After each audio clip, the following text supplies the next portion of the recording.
Assalamualaikum warahmatullahi wabarakatuh.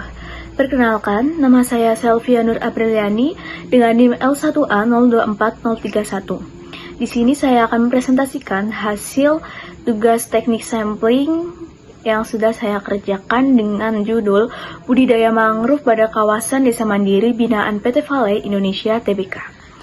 Berikut ada latar belakang. Ekosistem mangrove di kawasan Desa Binaan PT Vale mengalami kerusakan akibat longsor, pembukaan tambak, penerbangan liar, dan arus laut kuat. Kondisi ini menyebabkan hilangnya fungsi mangrove sebagai pelindung abrasi dan habitat biota pesisir.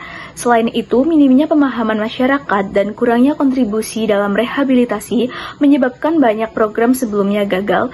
Karena itu diperlukan upaya untuk merencanakan dan melibatkan masyarakat memulihkan mangrove secara berkelanjutan.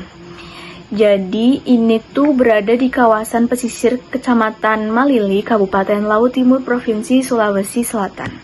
Adapun tujuan dilakukannya kegiatan ini yaitu melakukan perencanaan, pembibitan, pengadaan bibit, penanaman, pemeliharaan, dan penyulaman mangrove pada kawasan desa mandiri.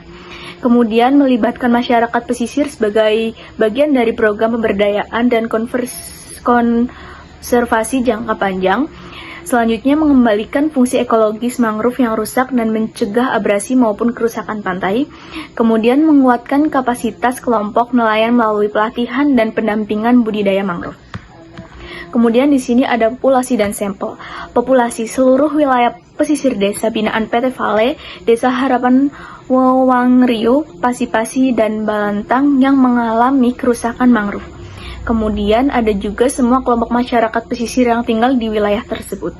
Kemudian di sini ada sampel, yaitu area penanaman mangrove seluas kurang lebih 125,63 hektar yang dipilih dari 7 titik penanaman.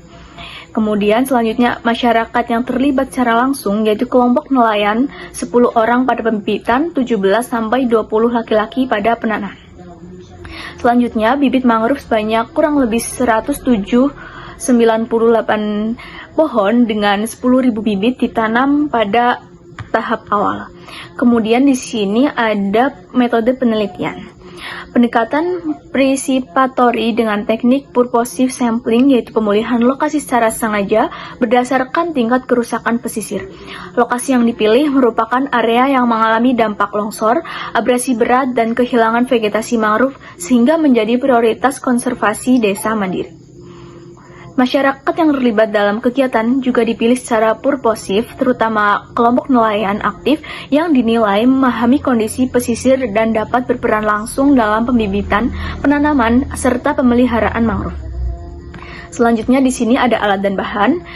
Bibit mangrove dari buah Rhizopora Avicennia bruguyera, polybag untuk penyemaian, ajir kayu sebagai penopang bibit saat penanaman, peralatan lapangan yaitu cangkul, parang, sarung tangan, perahu, kemudian material pemagaran dan perlindungan bibit. Kemudian di sini ada parameter kegiatan. Yang pertama, kesesuaian lahan, struktur lahan, salinitas, arus air. Kemudian tingkat kebutuhan bibit kurang lebih itu 107,98 pohon. Luas lahannya yaitu 125,63 hektar. Kematian bibit dan tingkat penyulaman.